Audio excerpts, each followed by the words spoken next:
Sahabat pemirsa sekalian, kita lanjutkan bincang aktual kita bersama Tuan Guru Haji Muharrar. Beliau adalah pimpinan Pondok Pesantren Nurul Hakim di Lombok Barat, Provinsi Nusa Tenggara Barat. Ya. Jadi sudah ribuan santri di Pondok Pesantren Nurul Hakim. Alumninya bisa ratusan ribu, jutaan. Bahkan pondok pesantren di NTB juga ada beberapa yang besar-besar ya. Dan mereka melahirkan kader-kader ulama. Gimana peran ulama kita, Tuan Guru?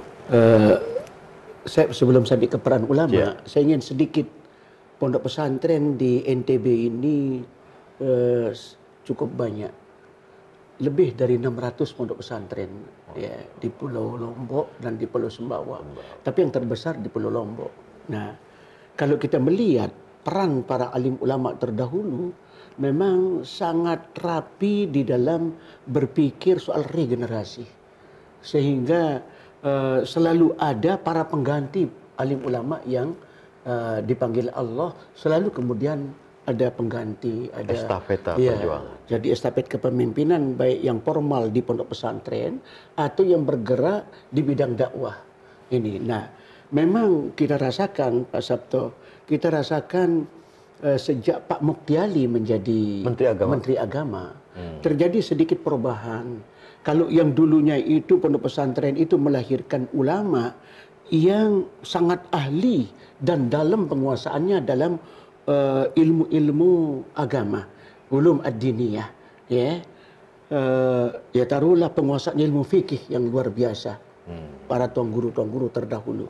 Tapi begitu Pak Ali Mukti Ali menyodorkan satu bentuk lembaga pendidikan yang kemudian bukan memaksa ya, memberikan dorongan kepada pesantren untuk mendirikan sekolah-sekolah formal dengan mengacu kepada kurikulum yang disusun pada saat itu, yang dikenal sekali kurikulum tahun 83, di mana masuk pendidikan umum ya, yang tadinya hanya ngaji tapi masuk ke, di satu sisi bagus ya. Santri begitu 6 tahun ada yang bisa menjahit, ada yang bisa berbagai macam keterampilan ya. Tetapi waktu tersita untuk pendalaman atau untuk itu mengurangi waktu untuk pendalaman agama. Nah, ini yang kita rasakan, sehingga tidak sedikit kemudian pesantren termasuk kita tidak memandang cukup pendalaman agama sampai ke tingkat aliyah. Ya, sebab mereka juga belajar pelajaran SMA itu dipelajari di aliyah, semua pelajaran SMP dipelajari di tingkat sanawiyah, semua pelajaran SD dipelajari di tingkat ibtidaiyah. Bisa dibayangkan berat. Nah, sehingga kita melihat sulit untuk menjadikan aliyah melahirkan tokoh agama yang mumpuni dalam penguasaan hukum fikih. Itu sesuatu yang tidak bisa. Ini diakui oleh semua para tuan guru kita. Akhirnya harus ada tingkatan yang lebih tinggi. Nah, akhirnya semua kalau di Pancor itu ada Ma'had Ali di tingkat di Islahuddin ada takhasus, di kita juga ada Ma'had Ali di samping institut. Jadi kita ada Institut Agama Islam Nurul Hakim. Pesantren tinggi ya ada. Di samping itu juga ada Ma'had Ali. Nah, di Ma'had Ali ini disitulah kita berharap melahirkan ulama. Sebegini ada satu pandangan ulama sejak dahulu, ulama-ulama terdahulu ini, as-salafus soleh terdahulu. Ulama-ulama terdahulu katakan di zaman kami yang banyak itu ulama yang faqih, yang sangat menguasai ilmu fikih. Yang berceramah saja itu sedikit. Tapi pada masa yang akan datang katanya, itu justru yang banyak para penceramah yang memahami, menguasai ilmu fikih sangat kurang. Menguasai Al-Quran. Nah, kita rasakan kaul ulama terdahulu itu dia betul gitu, bahwa kalau penceramah saja Nurul Hakim bisa melahirkan ratusan, bahkan sekali tamat aliyah itu asal pidato ya. Sudah latihan pidato setiap malam Jumat. Jadi kalau untuk ceramah memang betul, tapi untuk menguasai fikih tidak bisa cukup hanya dengan aliyah. Sehingga regenerasi itu harus kita wujudkan dalam bentuk program pengajian yang lebih tinggi. Itulah Ma'had Ali. Sehingga insya Allah tidak akan terputus regenerasi yang terkait dengan pewarisan pemahaman fikih yang mumpuni, yang bisa menjawab persoalan-persoalan yang terjadi. Ada sekarang istilah fikih muasirah atau fikih kontemporer. Ini kan tidak bisa hanya berlandaskan kitab-kitab kecil, itu harus juga mampu di samping kitab kuning juga membaca kitab-kitab yang merupakan hasil dari perenungan, pemikiran ulama-ulama yang kayak Yusuf Qaradawi umpamanya. Itu banyak melahirkan, memberi jawaban-jawaban yang bersifat kontemporer itu. Sehingga saat ini semua pondok pesantren saya kira, termasuk kita, itu berhadapan dengan kenyataan perlunya menata bagaimana melahirkan ulama-ulama ke depan. Ya, intelek istilah kita di sini, ulama yang intelektual yang ulama. Wah, lengkap jadinya, paripurna ya. Yang kita rasa. Tapi juga hubungan ulama ini dijaga dengan umara ya, dengan pemerintah daerah di provinsi atau mungkin juga tokoh-tokoh nasional ya. Bahkan Tuan Guru di Nusa Tenggara Barat pernah juga diberi amanat sebagai gubernur. Iya. Sudah teruji berarti ya. Jadi, bagaimana menjaga hubungan itu? Jadi kalau hubungan ulama dan pemerintah, sebab dalam kita kan kajian fikih di semua pondok pesantren di Lombok itu kajian fikih Syafi'iyah.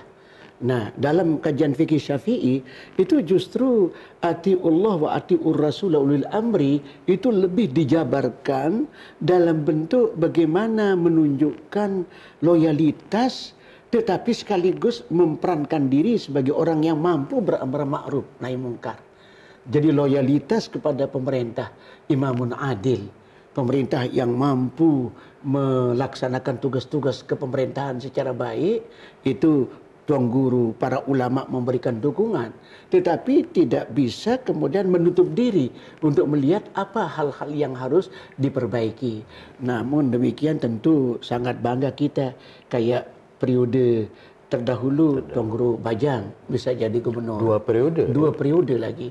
Beliau alhamdulillah ya kemudian saat ini kita juga berbangga Dr. Zul, sekalipun beliau belum bergelar kiai atau Tuan Guru, tapi minimal kedekatan dengan Tuan Guru itu beliau laksanakan, beliau upayakan. Ya. Dan perhatian terhadap pondok, santri perhatian juga. Terhadap pondok. Begitu juga di tempat-tempat yang itu peran Tuan Guru bersama pemerintah itu terasa ya. Ya taruhlah COVID saja, COVID-19 ini untuk Satgas itu tidak bisa melepaskan diri dari peran ulama. Sehingga kita juga masuk jadi Satgas COVID-19 ini. Jadi itulah sebuah contoh. Saya melihat juga di kabupaten-kabupaten yang lain rata seperti itu. Di mana pelibatan para ulama oleh para pejabat, pemerintah, gubernur, bupati itu begitu bagus. Sehingga ada rasa tanggung jawab bersama. Di provinsi ada tim penyelaras yang dibentuk zaman Tuan Guru Bajang, kemudian berlanjut ke era Dr. Zulkifli Mansah. Tim penyelaras ini di samping berisi para intelektual, para akademisi, juga kalangan praktisi, ya, kemudian kalangan alim ulama. Itu yang terus berdiskusi tentang program-program pemerintah. Nah, ini yang kita rasakan. Agar sejalan dengan aturan agama, tapi juga kepentingan umum masyarakat. Iya. Ya. Menarik sekali bincang aktual kita dengan Tuan Guru Haji Muharrar, berbagai aspek pendidikan, pemberdayaan masyarakat, dan pembangunan daerah kita. Ya. Apalagi NTB ini slogannya adalah MTB Cemerlang. Iya. Seperti Madinatul Munawwarah ya. Iya. Kota yang cemerlang. Demikianlah rekan pemirsa sekalian, bincang aktual kita bersama Tuan Guru Haji Muharrar, pimpinan Pondok Pesantren Nurul Hakim. Terima kasih Tuan Guru. Ya, Assalamualaikum warahmatullahi wabarakatuh. Waalaikumsalam warahmatullahi wabarakatuh. Selamat berjumpa kembali.